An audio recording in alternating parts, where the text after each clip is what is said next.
السلام علیکم ورحمۃ اللہ وبرکاتہ۔ میری عزیز بہنوں، امید کرتی ہوں کہ آپ سب ایمان اور صحت کی بہترین حالت میں ہوں گی۔ آج ہماری کلاس کا ڈے 3 ہے۔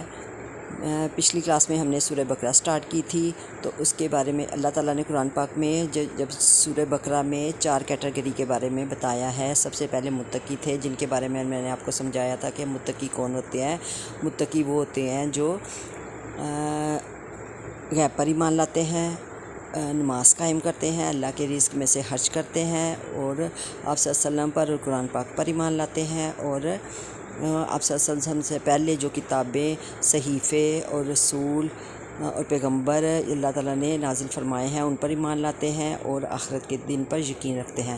آگے اللہ تعالیٰ نے ان کے بارے میں خوشخبری بتائی تھی کہ یہی وہ لوگ ہیں جو اللہ تعالیٰ کی طرف سے ہدایت پر ہیں، اور یہی وہ لوگ ہیں جو فلاح پانے والے ہیں۔ فلاح سے مراد یعنی جنت کے حقدار ہیں۔ اللہ تعالیٰ یہاں پہ آج ہم جو پڑھیں گے کلاس میں وہ ہے دوسری کیٹیگری یعنی کافروں کے بارے میں۔ اللہ تعالیٰ یہاں پہ میں پہلے لفظی ترجمہ کروں گی، اس کے بعد میں آپ کو تھوڑی سی تفسیر سمجھانے کی کوشش کروں گی۔ اعوذ باللہ من الشیطان الرجیم، بسم اللہ الرحمن الرحیم۔ ان الذین، بے شک وہ لوگ، کفروا، جن سب نے کفر کیا، سواء، برابر ہے، علیہم، ان پر، خواہ انذرتہم، آپ انہیں ڈرائیں، ام لم، یا نہ تنذرہم، آپ انہیں ڈرائیں، لا یؤمنون، وہ ایمان نہیں لانے والے۔ ختم اللہ، اللہ تعالیٰ نے مہر لگا دی ہے، علی قلوبہم، ان کے دلوں پر، و علی سمعہم، اور ان کے کانوں پر، و علی ابصارہم، اور ان کی آنکھوں پر، غشاوۃ، پردے ہیں، ولہم، اور ان کے لیے عذاب عظیم، سخت ترین یا دردناک عذاب تیار کر کے اللہ تعالیٰ نے رکھا ہے۔ اچھا، اب میں اس کی تھوڑی سی تفصیل سمجھانے کی آپ کو کوشش کرتی ہوں کہ اللہ تعالیٰ حضور صلی اللہ علیہ وسلم سے مخاطب ہو کے فرما رہے ہیں کہ اے نبی صلی اللہ علیہ وسلم، یہ جو کافر ہیں آپ انہیں ڈرائیں، یعنی انہیں دوزخ کے بارے میں ڈرائیں کہ دوزخ کتنی ہولناک ہے، یا انہیں جنت کی خوشخبریاں دیں یا نہ دیں، آپ وہ ایمان نہیں لانے والے۔ کیوں نہیں لانے والے؟ کیونکہ اللہ تعالیٰ نے ان کے دلوں پر، ان کی آنکھوں پر اور ان کے کانوں پر مہر اور پردے لگا دیے ہیں، اور ان کے لیے اللہ تعالیٰ نے دردناک عذاب تیار کر کے رکھا ہے۔ یہ وہ لوگ ہیں جو کافر پیدا ہوئے اور کافر ہی اس دنیا سے چلے گئے۔ وہ کیوں ایسا کرتے تھے؟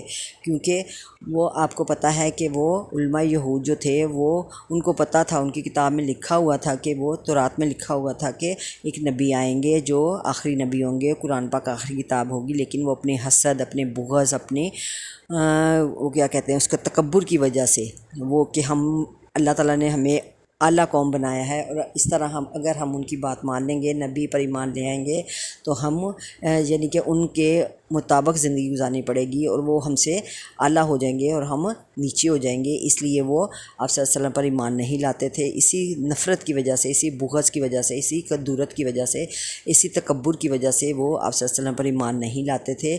یہ ان کے بارے میں اللہ تعالیٰ فرما رہے ہیں کہ اے نبی، جو کافر پیدا ہوئے ہیں وہ کافر ہی اس دنیا سے چلے جائیں گے، یعنی کافر اس دنیا سے چلے جائیں گے اور وہ ایمان نہیں لائیں گے۔ آپ انہیں ڈرائیں یا نہ ڈرائیں، وہ مسلمان نہیں ہوں گے، وہ آپ کی بات نہیں مانیں گے۔ ان کے دلوں پر اللہ تعالیٰ نے اسی قدرت کی وجہ سے اللہ تعالیٰ نے ان پر پردے لگا دیے ہیں، پردے ڈال دیے ہیں، اور ان کی آنکھوں پر پردہ ہے، اور ان کے دلوں پر اور ان کی کانوں پر اللہ تعالیٰ نے مہر لگا دی ہے، اور اللہ تعالیٰ نے ان کے لیے دردناک عذاب تیار کر کے رکھا ہے۔ اللہ تعالیٰ سے دعا کرنی چاہیے کہ ہمیں اللہ تعالیٰ اس کیٹیگری میں شامل نہ کرے، کیونکہ اللہ تعالیٰ نے بھی اس کیٹیگری کے بارے میں 2 لائنوں میں، 2 آیتوں میں بات کر کے اللہ تعالیٰ نے ختم کر دی ہے۔ اللہ تعالیٰ نے زیادہ ضرورت ہی محسوس نہیں کی کہ ان کے بارے میں زیادہ بات کی جائے۔ آگے جا کے آپ کو پتہ چلے گا، آپ پڑھیں گے آگے جا کے کہ سورہ بقرہ میں اللہ تعالیٰ فرمائیں گے کہ اے نبی، آپ کو زیادہ ٹینشن لینے کی ضرورت نہیں ہے، آپ کا کام صرف ہدایت، یعنی آپ کا کام صرف پہنچا دینا ہے۔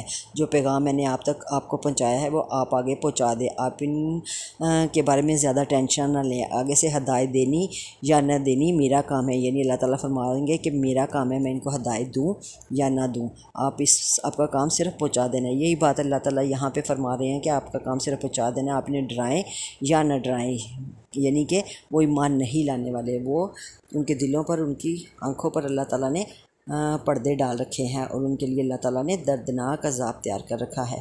اللہ تعالیٰ سے ہمیں یہ دعا کرنی چاہیے کہ اللہ تعالیٰ ہمیں اس کیٹیگری میں نہ شامل کرے، بلکہ اللہ تعالیٰ ہمیں جو پہلی والی کیٹیگری ہے جو اللہ تعالیٰ نے بیان فرمائی ہے، اللہ تعالیٰ ہمیں ان میں شامل کرے، ہمیں نماز پڑھنے کی توفیق عطا فرمائے، ہمیں اللہ کے رزق میں سے دینے کی توفیق عطا فرمائے۔ اللہ تعالیٰ ہمیں غیب پر ایمان لانے کی توفیق۔ یہ غیب کیا ہے؟ یعنی اللہ تعالیٰ پر ایمان لانے، فرشتوں پر، کتابوں پر، رسولوں پر، قیامت کے دن پر اللہ تعالیٰ ہمیں ایمان لانے کی توفیق عطا فرمائے۔